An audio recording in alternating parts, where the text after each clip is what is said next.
నమస్తే welcome to Raj news నేను సంచన ఇక డీటెయిల్స్ చూస్తే జనవరి 31 నుంచి పార్లమెంట్ సమావేశాలు ప్రారంభం కానున్నాయి. ఫిబ్రవరి 9 వరకు ఈ సమావేశాలు కొనసాగనున్నాయి. జనవరి 31న పార్లమెంట్ ఉభయ సభలను ఉద్దేశించి రాష్ట్రపతి ప్రసంగించనున్నారు. అనంతరం ఆర్థిక సర్వేను ప్రభుత్వం సభలో ప్రవేశపెట్టనున్నారు. ఫిబ్రవరి 1న కేంద్ర ఆర్థిక శాఖ మంత్రి Nirmala Sitharaman vote on account budget ను ప్రవేశపెట్టనున్నారు. ఈ మేరకు సమావేశ తేదీలను పార్లమెంట్ వ్యవహారాల కేబినెట్ సబ్ కమిటీ ఖరారు చేసింది. ఓటాన్ అకౌంట్ బడ్జెట్ కోసం కేంద్ర ప్రభుత్వం ఇప్పటికే కసరత్తు ప్రారంభించింది. త్వరలో సార్వత్రిక ఎన్నికలు జరగనున్న నేపథ్యంలో ప్రస్తుత ఎన్డీఏ సర్కార్కు ఇదే చివరి బడ్జెట్ కానున్నది.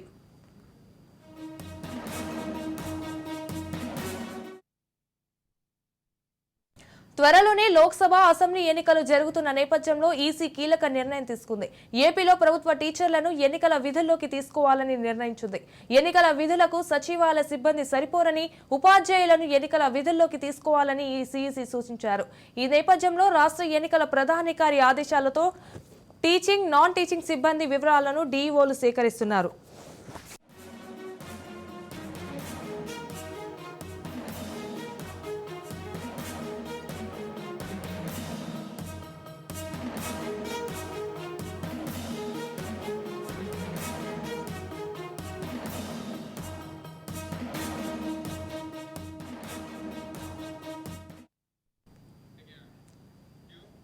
కేసినేని కుటుంబ గొడవలతో చంద్రబాబుకు గాని ఆయన కుటుంబానికి గాని ఎలాంటి సంబంధం లేదని కేసినేని చిన్ని స్పష్టం చేశారు. కుటుంబంలో గొడవలు వ్యక్తిగతమని, పార్టీకి సంబంధం లేదని చెప్పారు. పార్టీ పెట్టక ముందు నుంచి తమ కుటుంబంలో గొడవలు ఉన్నాయని వివరించారు. కేసినేని కుటుంబ సభ్యుడిగా ఎప్పటికప్పుడు తానే సర్దుకుంటూ వచ్చానని తెలిపారు. తమ కుటుంబానికి సంబంధించిన గొడవలను మీడియా ముందు వెల్లడిస్తూ కేసినేని నాని ఎన్నో మార్లు తనపై విమర్శలు చేశారని గుర్తు చేశారు. అయినప్పటికీ తాను ఏనాడు మీడియా ముందుకు వచ్చి ఆయనపై విమర్శలు చేయలేదని తెలిపారు. కేసినేని నాని ఆరోపణల నేపథ్యంలో చంద్రబాబు కుటుంబానికి చిన్ని క్షమాపణలు చెప్పారు. మరోవైపు విజయవాడలో 2,000 కోట్ల ట్రాన్స్ఫర్ వ్యాపారం ఎవరికైనా ఉందా అని ప్రశ్నించారు కేసినేని చిన్ని.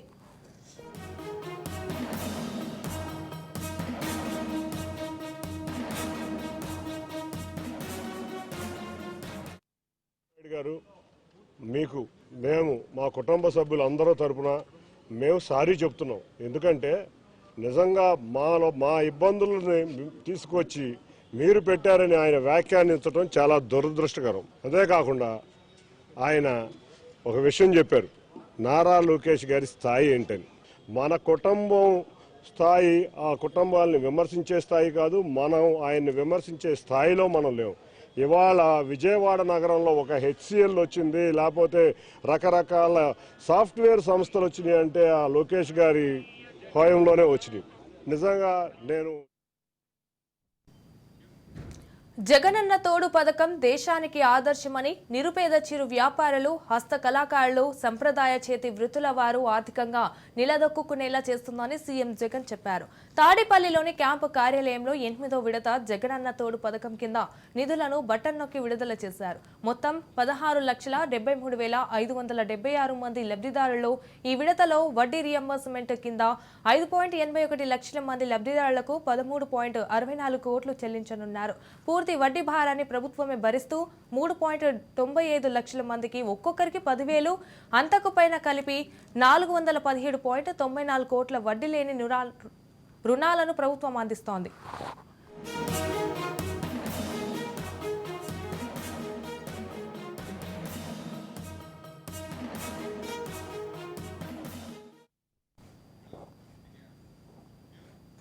కేసుల విచారణకు సహకరించి సీఎం జగన్ తన నిర్దోషిత్వాన్ని నిరూపించుకోవాలని మాజీ మంత్రి ఆలపాటి రాజా డిమాండ్ చేశారు. చట్టంలోని లోసుగులను అడ్డం పెట్టుకుని టీడీపీ అధినేత చంద్రబాబుపై కేసులు పెట్టారని ధ్వజమెత్తారు.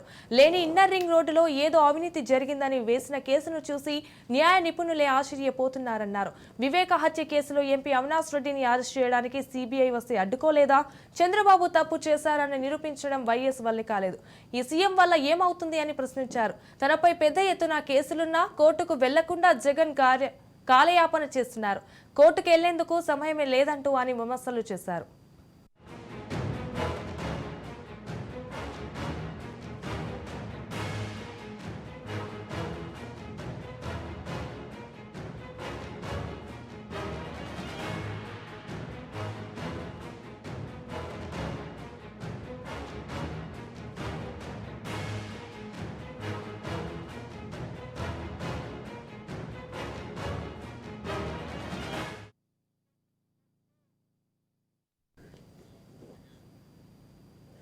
వైసీపీకి షాకుల మీద షాకులు తగులుతున్నాయి. ఒకరి తర్వాత ఒకరు జగన్ కు బాయ్ బాయ్ చెప్తున్నారు. వచ్చే ఎన్నికల్లో తమకు టికెట్ దక్కదని నిర్ధారణకు వచ్చిన నేతలు వైసీపీని వీడేందుకు మొగ్గు చూపుతున్నారు. తమకు ఏ పార్టీ టికెట్ ఇస్తామంటే ఆ పార్టీ వైపే ఆసక్తి చూపిస్తున్నారు. తెలుగుదేశం, జనసేన, కాంగ్రెస్ పార్టీల నేతలకు టచ్ లోకి వెళ్తున్నారు. ముఖ్యంగా కృష్ణా జిల్లాలో అధికార పార్టీకి ఊహించని ఎదురు దెబ్బలు తగులుతున్నాయి. ఒకరి తర్వాత ఒకరు జగన్ కు రులకిస్తున్నారు. మొన్న పెనమలూరు ఎమ్మెల్యే కోలుసు పార్థసారథి, నేడు తిరువూరు ఎమ్మెల్యే కొక్కిలిగడ్డ రక్షణ నిధి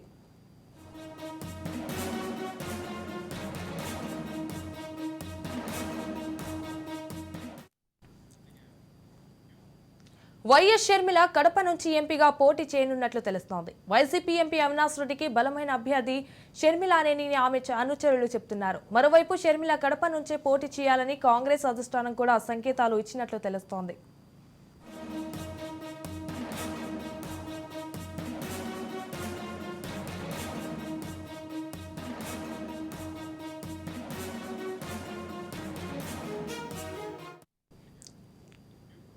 కాకినాడ జిల్లా ప్రత్తిపాడు జనసేన పార్టీ ఇన్ఛార్జ్ వరపుల తమ్మయ్య బాబు ఆసక్తికర వ్యాఖ్యలు చేశారు.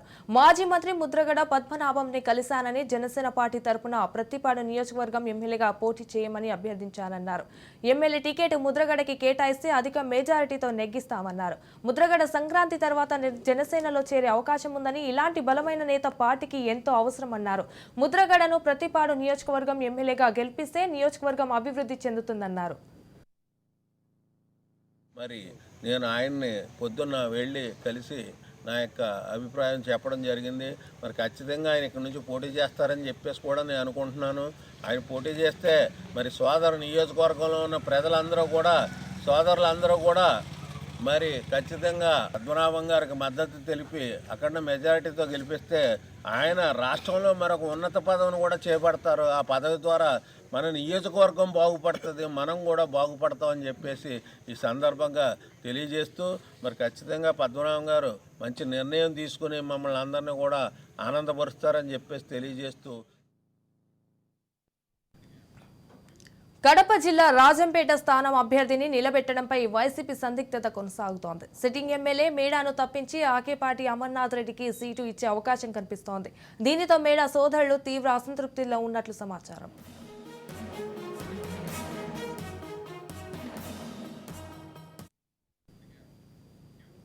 ఏపీ హైకోర్టులో ఎంపీ రఘురామకృష్ణరాజు పిటిషన్ను దాఖలు చేశారు. సంక్రాంతి తన ఊరు వెళ్లడానికి రక్షణ కల్పించాలంటూ కోర్టును ఆశ్రయించారు.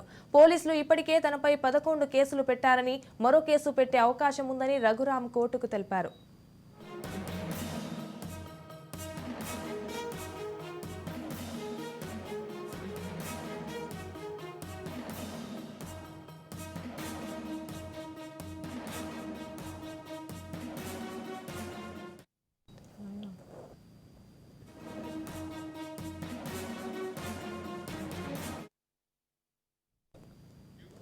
గుడివాడలో ఎన్టీఆర్ టు వైఎస్ఆర్ మన ఊరు మన సంక్రాంతి సంబరాలు ప్రారంభమయ్యాయి. ముఖ్య అతిథిగా ఎమ్మెల్యే కొడాలి నాని పాల్గొన్నారు.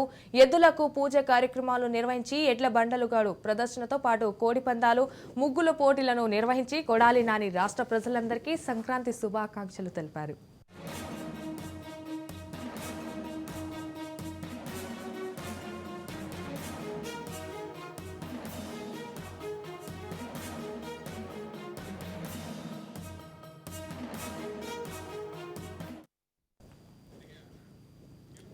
కాకినాడ జిల్లా పెద్దాపురంలో ముందస్తు సంక్రాంతి సంబరాలు నిర్వహించారు. శ్రీ ప్రకాష్ పినర్జీ స్కూల్లో తెలుగుతనం ఉట్టుపడేలా ఘనంగా సంక్రాంతి సంస్కృతి సంబరాలు జరిపారు. పాత సంప్రదాయాన్ని గుర్తు చేస్తూ తాటేకు ఇళ్లను ఏర్పాటు చేశారు. ఈ కార్యక్రమంలో స్కూల్స్ యాజమాన్యంతో పాటు విద్యార్థుల తల్లిదండ్రులు పాల్గొన్నారు.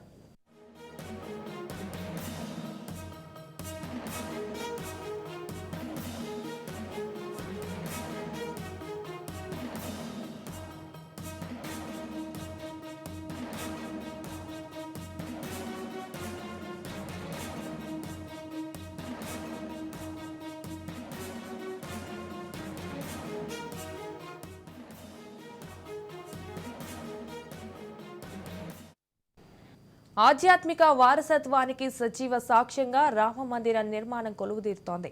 ఈ నెల 22న ప్రారంభిస్తున్న సందర్భంగా కొత్తగూడెం మున్సిపాలిటీలో మహిళలు, కార్యకర్తలతో కలిసి భవ్య అక్షింతలను ఇంటింటికి పంపిణీ చేశారు.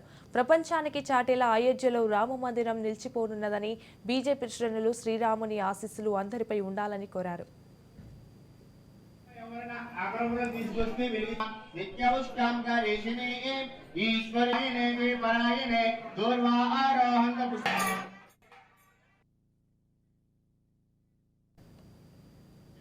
అన్నమయ్య జిల్లా రాజంపేట మండల బోయన్పల్లి గ్రామంలో భూ ఆక్రమణలకు వైఎస్ఆర్ కాంగ్రెస్ పార్టీ నేతలు పాల్పడ్డారు. శ్రీ భావన రుచి భద్రావతి దేవస్థానం కోసం ఉన్న స్థలాన్ని వైఎస్ఆర్ కాంగ్రెస్ పార్టీ నేత సీను మరికొందరు అనుచరులు స్థలాన్ని ఆక్రమించేందుకు చూడడం దారుణమని బోయన్పల్లి గ్రామస్తులు అన్నారు. ముంపు ప్రాంతం నుంచి వచ్చిన వారి కోసం రెవెన్యూ అధికారులు ఖాళీగా ఉన్న స్థలంలో భావన ఋషి గుడి కట్టుకునేందుకు అనుమతి ఇచ్చారని, కానీ వైకాపా నాయకులు ఎక్కడ ఖాళీ స్థలం కనబడితే అక్కడ కబ్జా చేస్తూ మాదంటూ దౌర్జన్యాలకు పాల్పడడం బాధాకరమని గ్రామస్తులు ఆవేదన వ్యక్తం చేశారు.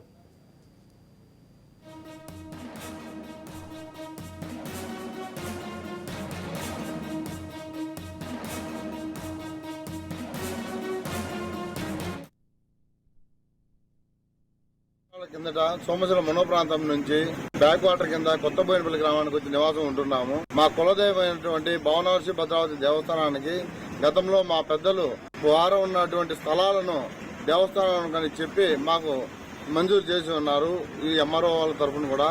కానీ కొంతమంది అధికార పార్టీ నాయకుల అండదండలతో మా ఊర్లోని చిన్న చిన్న బిడ్లను ఆక్రమించి దేవస్థానానికి రాకుండా వాళ్ళు మావే అని చెప్పి దొంగ పట్టాలు చేసుకుని వాటిని ఆక్రమించుకోవడానికి చేస్తున్నారు. దీనికోసం మేము పోలీసు వారికి మరియు ఎంఆర్ఓ ఆఫీస్ వారికి, ఆర్డీఓ వారికి, కలెక్టర్ వారికి పలు దఫాలుగా అర్జీలు ఇచ్చి విన్నవించుకున్నాము. గత 2 రోజులుగా మేము అక్కడ పనిచేస్తున్నప్పుడు వైఎస్ఆర్సీపీ నాయకులు అధికార పార్టీలో ఉండే వాళ్ళు అక్కడికి వచ్చి వాటిని బేస్మటాలు గోడలు పలగొట్టి రాత్రికి రాత్రులు మమ్మల్ని కొంచెం భయభ్రాంతులకు గావిస్తున్నారు.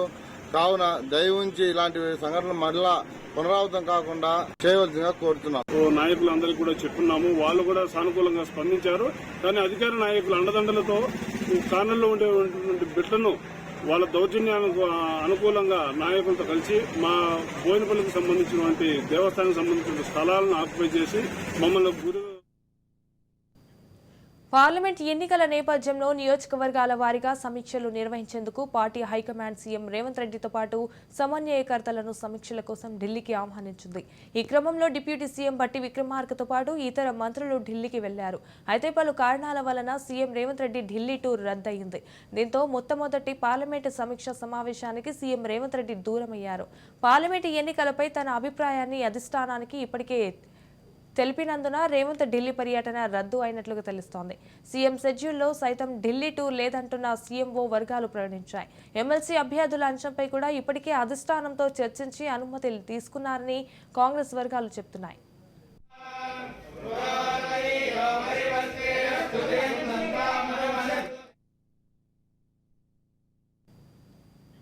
సీతారామ ప్రాజెక్టు పనులను వేగవంతం చేయాలని అధికారులకు మంత్రి తుమ్మల నాగేశ్వరరావు ఆదేశాలు జారీ చేశారు. ఖమ్మం జిల్లా సత్తుపల్లిలో సీతారామ ప్రాజెక్టు పనులను స్థానిక ఎమ్మెల్యే మట్ట రాగమయ్యతో కలిసి మంత్రి తుమ్మల పరిశీలించారు. టన్నెల్లోనికి వెళ్లి పనులను పరిశీలించిన మంత్రి అధికారులకు పలు సూచనలు చేశారు. అనంతరం ఇరిగేషన్ అధికారులతో సమీక్ష సమావేశం నిర్వహించారు. గోదావరి ఆయకట్ట ద్వారా 10 లక్షల ఎకరాలకు సాగునీరు లక్ష్యంగా త్వరితగతిన పనులను పూర్తి చేయాలన్న మంత్రి తుమ్మల వెంటనే ప్రాజెక్టుకు సంబంధించిన నిధులు అందేలా చర్యలు చేపడతామని తెలిపారు. గోదావరి జలాలు 10 లక్షల ఎకరాలకి నీళ్లు ఇవ్వడం కోసం తలపెట్టినటువంటి సీతారామ ప్రాజెక్టు ఇప్పటికి 7,500 కోట్ల రూపాయలు సుమారు ఖర్చు పెట్టాము. 3 పంప్ హౌసులన్నీ పూర్తయినాయి. దుర్గంపాడు నియోజకవర్గంలో ఒకటి, పూసుగూడెం ములకలపల్లి మండలం, రెండోది కమలాపురం ములకలపల్లి మండలం. అక్కడ నుంచి సత్తుపల్లి ట్రంక్ ద్వారా ఇప్పుడు ఏదైతే మనం చూసామో యాతారకుంట టన్నెల్, ఇది 1.78 కిలోమీటర్స్ ఉంది. మీరు లోనికి వచ్చి కూడా చూశారు. తెలంగాణ ఉద్యమంలో తొలి అమరుడు శ్రీకాంతచారి తల్లి కాసోజు శంకరమ్మ తన మనవరాలు పుట్టినరోజుకు కేటీఆర్ను ఆహ్వానించారు. అనంతరం శంకరమ్మతో కలిసి కేటీఆర్, మాజీ మంత్రి హరీష్ రావు, ఇతర నాయకులు భోజనం చేశారు.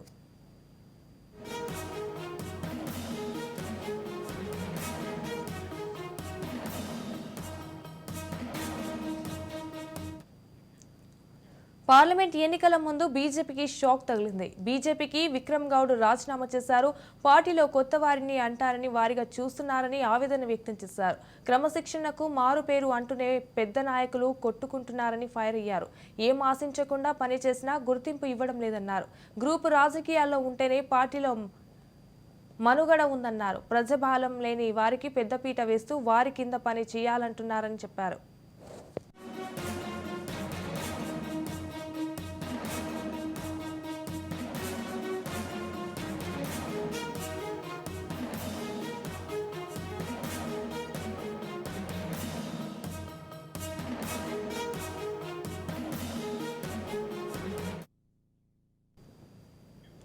కాళేశ్వరం ప్రాజెక్టు విచారణపై కాంగ్రెస్ పార్టీ ద్వంద్వ విధానాన్ని అవలంబిస్తోందని బీజేపీ జాతీయ ప్రధాన కార్యదర్శి ఎంపీ బండి సంజయ్ మండిపడ్డారు.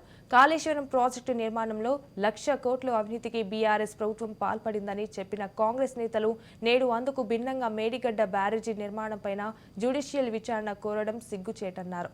బీఆర్ఎస్ నేతల అవినీతిని కాపాడేందుకు కాంగ్రెస్ నేతలు ప్రయత్నిస్తున్నారా అని బండి సంజయ్ ప్రశ్నించారు.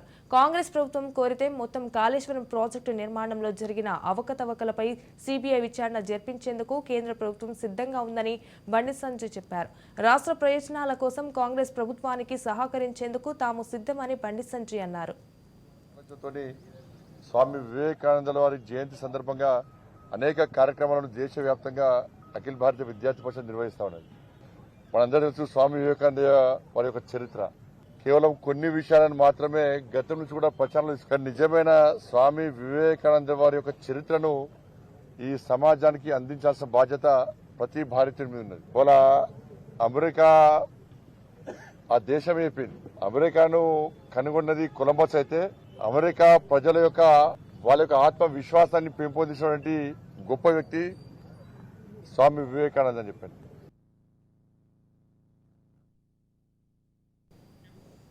మంచిర్యాల జిల్లాలో అవిశ్వాస తీర్మానానికి రంగం సిద్ధమైంది. మంచిర్యాల మున్సిపాలిటీలో ప్రత్యేక సమావేశంలో అవిశ్వాస తీర్మానాన్ని ప్రవేశపెట్టనున్నారు అధికారులు. ఇప్పటికే మున్సిపల్ చైర్మన్, వైఎస్ చైర్మన్ పదవులకు పెంట రాజయ్య, ముఖేష్ గౌడ్ రాజీనామాలు చేశారు. మంచిర్యాల నూతన మున్సిపల్ చైర్మన్ గా పల్లా మహేష్ ఎంపిక కానున్నట్టు తెలుస్తోంది.